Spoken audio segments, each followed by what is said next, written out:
हैं जिनके बारे में हम नहीं जानते।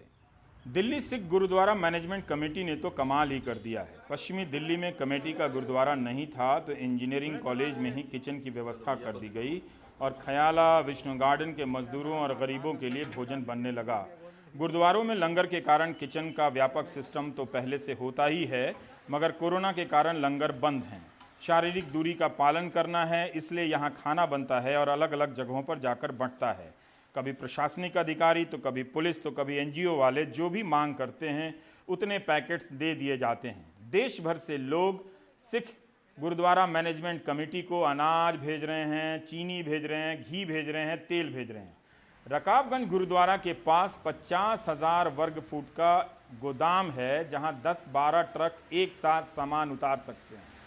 हर सामान लोगों की सेवा की भावना से आता है और आम लोगों की सेवा में चला जाता है। सरकार से एक पैसा लिए बगैर गुरुद्वारा सिस्टम हर संकट के वक्त हैरान कर रहा है। जम्मू कश्मीर में जब बाढ़ आई थी तब यहाँ से 1 लाख लोगों का खाना पैक होकर हवाई जहाज से जाता था। दिल्ली दंगों में भी सेवा भाव की काफ़ी आलोचना हुई, सोशल मीडिया पर बुरा भला कहा गया, मगर जो सेवादार हैं वो आधार कार्ड और धर्म देखकर सेवा नहीं करते। शरद शर्मा की ये रिपोर्ट देखिए। ये मॉडल बता रहा है कि बाकी संगठन भी इस रास्ते पर चलें तो किसी को भूखा नहीं सोना पड़ेगा। 1.5 लाख लोगों के खाने का इंतजाम ये कैसे होता है, देखिए शरद की रिपोर्ट। दिल्ली का सबसे मशहूर गुरुद्वारा बंगला साहिब।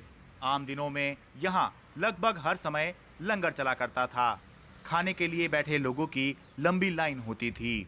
कोरोना संकट के दौर में यहाँ वो लाइन तो नहीं है, लेकिन लंगर किचन में आज भी जरूरतमंदों के लिए बड़ी मात्रा में खाना बनता हुआ दिखाई दे रहा है। बड़े बड़े कढ़ा, हंडिया में कढ़ी, दाल और चावल बन रहे हैं। रोटियां हाथ से भी बन रही हैं, मशीन से भी। कम समय में ज्यादा लोगों को खिलाने के लिए रोटियां मशीन से बन रही हैं। इस मशीन में गूंथा हुआ आटा डाला जाता है और इसके बाद कुछ इस तरह रोटी तैयार होकर निकलती है। ये मशीन 1 घंटे में 4000 रोटियां बनाती है। दिल्ली सिख गुरुद्वारा प्रबंधक कमेटी के अध्यक्ष सरदार मनजिंदर सिंह सिरसा बताते हैं कि दिल्ली के 4 गुरुद्वारे और कमेटी के एक इंजीनियरिंग कॉलेज में रोजाना कुल 1,60,000 लोगों के लिए खाना सेवार्थ बनाया जा रहा है। हमारी इस वक्त 5 किचन हमने चालू की हैं। ये बंगला साहब की है। इसी तरह जो शीशगंज साहब की गुरुद्वारा है वहाँ चांदनी चौक, जो पुरानी दिल्ली, लाल किला, सब वहाँ लोगों को दे रहे हैं। नॉर्थ दिल्ली में जितना आजादपुर का सारा वो एरिया है वो नानकदेव गुरुद्वारा से दे रहे हैं। वेस्ट दिल्ली का जो एरिया उसके लिए हमने स्पेशल एक किचन बनाई है। हमारा इंजीनियरिंग कॉलेज है उसके अंदर हमने एक स्पेशल किचन बनाई है जहाँ से 30,000, 40,000, 50,000 जितने लोगों की हमसे सरकार मांग करती है दिल्ली पुलिस हम उनको देते हैं। इसी तरह साउथ दिल्ली का हमारा गुरुद्वारा नानकदेव साहब वहाँ से लंगर बन के जा रहा है। तो दिन के अंदर 1,60,000 लोगों को ये रसद जो है लंगर के रूप में पहुंचाने का हम काम कर रहे हैं, पैक्ड फूड और फ्रेश फूड। मनजिंदर सिंह सिरसा बताते हैं कि प्रति व्यक्ति खाने का खर्च करीब 10 रुपए भी माने तो रोजाना 16 लाख रुपए का खर्च बैठता है। लेकिन खास बात यह है कि सिख समाज और गैर सिख समाज दोनों ही बड़े स्तर पर आर्थिक मदद कर रहे हैं, जिसके चलते गुरुद्वारे में राशन का स्टॉक इतना है कि रखने की भी जगह नहीं है। देखिए औसतन तकरीबन 10 रुपए पर पर्सन खर्चा आता है। अच्छा, तो आप समझिए जितने लाख का बनेगा उतना इंटू 10 हो जाएगा। अच्छा। अगर 1 लाख का है तो 10 लाख में बनेगा, 1.5 लाख का है तो 15 लाख में। लेकिन ये सारा कोई हम नहीं खर्चते। ये सारी जो संगत है वो रसद देती है। अच्छा, ये जो सब संगत की तरफ से सेवा है। ये दिल्ली के लोगों की सेवा, ये हमारा को अपना नहीं। और ऐसा नहीं कि सिख ही खाली करते हैं। जितना सिख करते हैं उतना ही गैर सिख भी करते हैं। तो इसमें गुरुद्वारे के अंदर ये भेदभाव नहीं है कि सिख आके सेवा कर रहे हैं, सिख माया दे रहे हैं या सिख रसद दे रहे हैं। लोग हमें ट्रक के ट्रक भर के चावल के दे जाते हैं। ट्रक के ट्रक, एक आदमी का फोन आया जी कि हमें चीनी भेजनी है। हमने कहा 1 ट्रक भेज दो। कह रहे 1 ट्रक से क्या बनेगा। मैंने कहा जी 2 ट्रक भेज दो। कह रहे 2 ट्रक से क्या बनेगा। गुरुद्वारा से लंगर दिल्ली सरकार या प्रशासन को बांटने के लिए भेज दिया जाता है।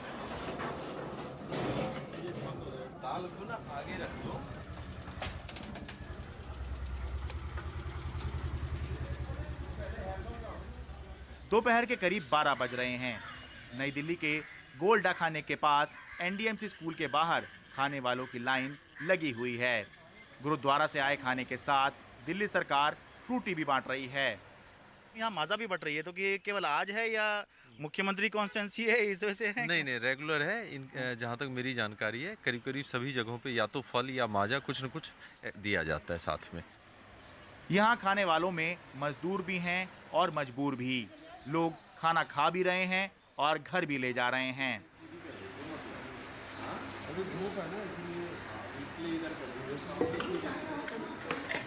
क्या करते हैं आप, कहाँ रहते हैं? मैं होटल में काम करता हूँ अच्छा पहाड़गंज में। होटल बंद है तो मैं होटल में ही रहता था एक्चुअली, वहीं पर। अब होटल थोड़ा बंद हो गया अच्छा तो अब थोड़ी दिक्कत चल रही है। मिस्त्री करते हैं हम। नारायण दास। हाँ अच्छा, क्या मिस्त्री हैं आप? हाँ, मिस्त्री कहाँ के? यहीं दिल्ली में टाइल लगाते हैं ना। टाइल लगाते हैं? हाँ, अच्छा, तो अभी क्या स्थिति है आपकी? अभी स्थिति है कि काम धंधा नहीं चल रहा सारा कुछ, अच्छा ना पैसे मिले, अब यही खाने के लिए आ रहे बस। No, I'm not guide. I'm basically tour operator. अच्छा, आप टूर ऑपरेटर हैं? अच्छा, I'm just coming from Mumbai. Bombay से आया। तो मतलब कोई फिर व्यवस्था नहीं है यहाँ पे खाने पीने की कुछ भी? फिलहाल तो नहीं, मैं तो फंस गया कि मुझे तो कहीं और जाना था, लेकिन जा नहीं पाया। मेरा अच्छा, डेली यहीं खाना खाते हैं? हाँ, डेली यहीं खाना खाता हूँ। तो खाना कैसा है यहाँ पर? खाना सही मिल रहा, दाल चावल रोटी। अच्छा, ठीक है, कोई दिक्कत तो नहीं व्यवस्था में? नहीं सर, दिक्कत कोई नहीं। सेवा की कोई कीमत नहीं होती, सेवा तो अनमोल ही होती है, लेकिन हाँ, खाने की कीमत होती है, राशन की कीमत होती है और ज़रूर होती है। इसलिए जो लोग भी समर्थ हैं वो इस मुश्किल समय में कुछ दान ज़रूर करें, क्योंकि कहावत है कि लिया हुआ ज्ञान और दिया हुआ दान कभी व्यर्थ नहीं जाता। दिल्ली से मैं शरद शर्मा, NDTV इंडिया।